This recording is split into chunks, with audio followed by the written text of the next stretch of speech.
Bom dia, pessoal. Vamos de BTC na manhã dessa quinta-feira, 3 de novembro. Agora na Espanha, 10 horas e 52 minutos. No Brasil, 6 e 52 da manhã. Eu começo analisando a BTC pelo gráfico de Renko, que é um gráfico atemporal e que, ao contrário do gráfico Heikin Nash, que a gente usa de forma mais corriqueira, vamos colocar assim, o Heikin Nash é um gráfico temporal. Eu estou aqui no gráfico diário do Heikin Nash. Vocês vejam que para desenhar cada candle desse aqui é preciso o transcurso de um dia. No gráfico de Renko, é preciso que a variação do preço ocorra. Ele não tem nenhum compromisso com o transcurso do tempo. Um box desse aqui pode demorar 1 segundo para ser desenhado, ou 10 anos. É preciso que o preço ande $450 para cima ou para baixo para formar cada bloco desse aqui, porque eu estou na configuração de $450 por box, ou seja, não há nenhum compromisso com o transcurso do tempo, e sim com a variação do preço. Por que eu pulei para o gráfico Heikin Nash, agora nessa minha análise da manhã? Porque eu preciso mostrar para vocês a inércia movimentacional que esse gráfico revela e que às vezes fica escamoteada no gráfico temporal do Heikin Nash ou no candle regular. Vocês vejam que desde a primeira quinzena de agosto até esse último box aqui, que foi desenhado em 25 de outubro, a BTC, desde 25 de outubro, a BTC não desenha um novo box aqui no Renko 450. Ou seja, é preciso $450 de variação para cima ou para baixo para desenhar mais um box. Vocês vejam que desde a primeira quinzena de agosto até 25 de outubro, a gente desenhou essa amplitude ondulacional vendedora. E a inércia movimentacional desse gráfico nos revela que os vendedores não têm mais força para derrubar a BTC. Quando essa setinha aqui é acionada, isso é um indicativo de uma pernada impulsiva acima da linha d'água, acima do patamar de virada. Isso aqui mostra a força latente compradora que começa a superar a força latente vendedora. Vocês vejam que antes da grande queda da BTC, que ela acabou sendo catapultada para baixo do patamar de 40 mil para esse patamar que a gente está agora, próximo de 20 mil, vocês vejam a quantidade de setinhas vermelhas sendo acionadas em sequência, que acabou levando a BTC para esse patamar. Mas agora a gente tem, para cada setinha vermelha, a gente já tem uma verde na sequência. E agora é muito provável que com a criação dessa amplitude ondulacional compradora que vai se startar a partir do próximo bloco, é por isso que eu estou analisando esse gráfico com vocês, a sequência de setinhas verdes, ou seja, de forças impulsivas acima da linha d'água, acima da virada da VWAP, vai ser cada vez mais frequente, o que vai promover uma catapultada inversa, ou seja, de baixo para cima. É por isso que eu botei esse gráfico aqui para vocês verem que isso é um outro indício forte no Renko, que é um gráfico atemporal, que basicamente só mede a inércia movimentacional do ativo, justamente porque não tem nenhum compromisso com o transcurso do tempo, e sim com a movimentação do preço. Ele revela de forma muito mais fidedigna a inércia do movimento. E é isso que eu estou querendo mostrar para vocês. A partir do próximo box comprador, a gente vai desenhar uma amplitude ondulacional compradora que vai acionar as setinhas, que são as pernadas impulsivas acima da linha d'água, que vão levar a BTC de volta para esse patamar aqui de $40 mil.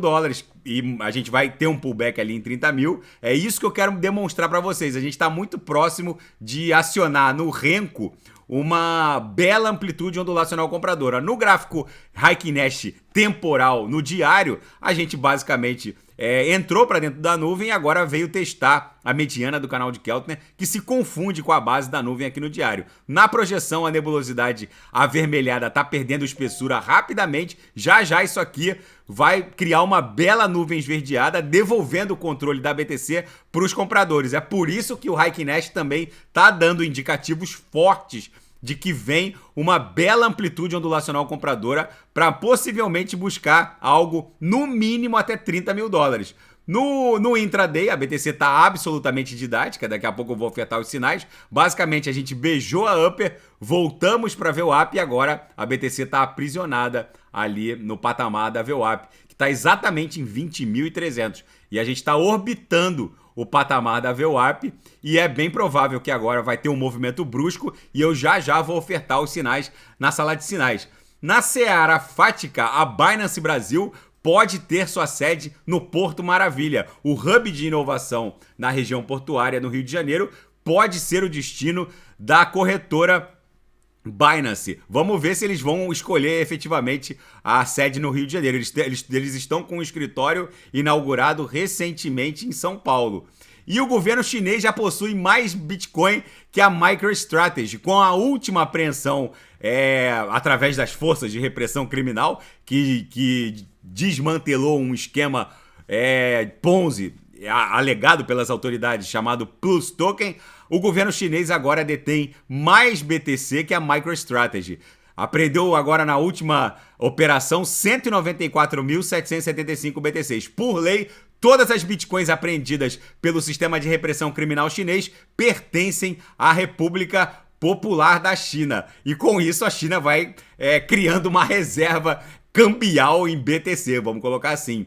E a Paxos e o SDC, a emissora da stablecoin Circle, recebem a aprovação regulatória de Singapura. E na seara geopolítica e finanças internacionais, Jerome Powell aumenta o target final para a taxa de juros, mas sinaliza que os degraus a serem ultimados serão em menor escala, ou seja, os aumentos que vêm pela frente serão menores, porém o target final da taxa básica avançou. Então, com aumentos de taxa menores, o caminho até o pico final ficou um pouco mais longo. O mercado já meio que precificou isso aí. Nesse momento, o Nasdaq está tombando menos 0,28, perdeu 11 mil pontos a Nasdaq, hein? A Nasdaq tá virada numa shit encrenca.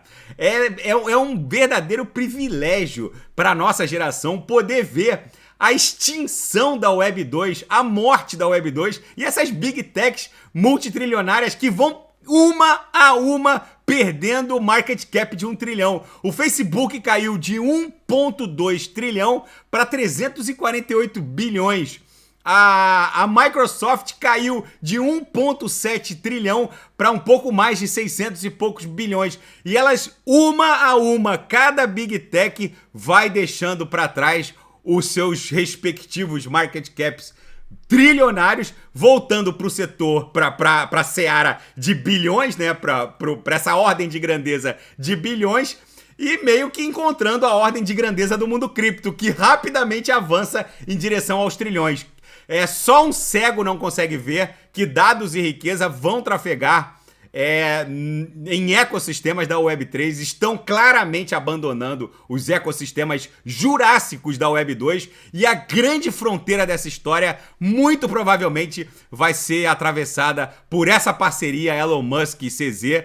O CZ agora, o dono da Binance, comprou o Twitter junto com Elon Musk e eles pretendem desromper o armazenamento em nuvem, migrando a força computacional de uma web centralizada para a força computacional do armazenamento em nuvens de forma descentralizada, exatamente como o Elon Musk está propondo, resolvendo o problema da largura de banda e latência. É uma verdadeira revolução para a nossa geração ter o privilégio de presenciar a maior transferência de riqueza desse século. Simplesmente não tem preço. E o Banco Central da Inglaterra também vai aumentar as taxas de juros após a turbulência política no Reino Unido.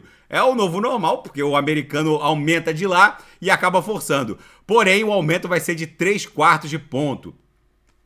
Vai ser menos agressivo que os Estados Unidos.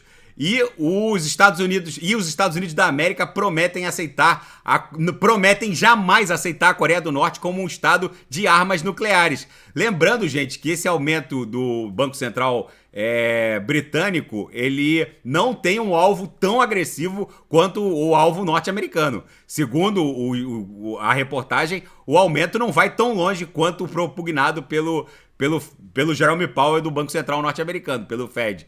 E voltando aqui à desnuclearização da Coreia do Norte como um objetivo declarado dos Estados Unidos, eles afirmam que jamais vão aceitar a Coreia do Norte como um estado nuclear e que vão sim exigir a desnuclearização da Coreia do Norte. Não se sabe exatamente como, já que a Coreia do Norte rompeu todos os tratados até então firmados com os Estados Unidos. O próprio Donald Trump teve que, depois de visitar Pyongyang, e teve que rever a sua política e acabou exigindo, no final do seu mandato, a desnuclearização, depois de ter se encontrado com o Kim Jong-un, mas enfim, fica esse impasse na política externa norte-americana, já que eles exigem a desnuclearização, mas é uma exigência unilateral. Afinal, qualquer estado soberano que tenha ogiva nuclear tem que ser tratado com um grano-salis, com um grão de sal. Mas enfim, gente, o mundo tá virado num Armagedon nuclear, a Rússia também tá com a sua retórica nuclear cada vez mais robusta, a BTC nesse cenário de incerteza, de morte da Web 2, que sob os nossos olhos vai sangrando. Cada Big Tech, uma a uma, vai perdendo o seu respectivo market cap da ordem de grandeza de trilhões, voltando para bilhões. Enquanto isso, Jerome Powell afirma que o target final da taxa básica de juros avança, em que pese os aumentos eventualmente possam diminuir. O fato é que nesse cenário de incerteza, a única coisa estável nesse mercado maluco são os criptoativos, tá bom, pessoal? Daqui a pouco eu volto com ADA, XRP, Shiba Inu, vou fazer Atom, que acabou que não deu tempo ontem, XTZ, o gás da rede Tesos, que também não deu tempo de fazer ontem, e quem quiser sugerir alguma análise é só colocar nas mensagens abaixo. Grande abraço, até daqui a pouco.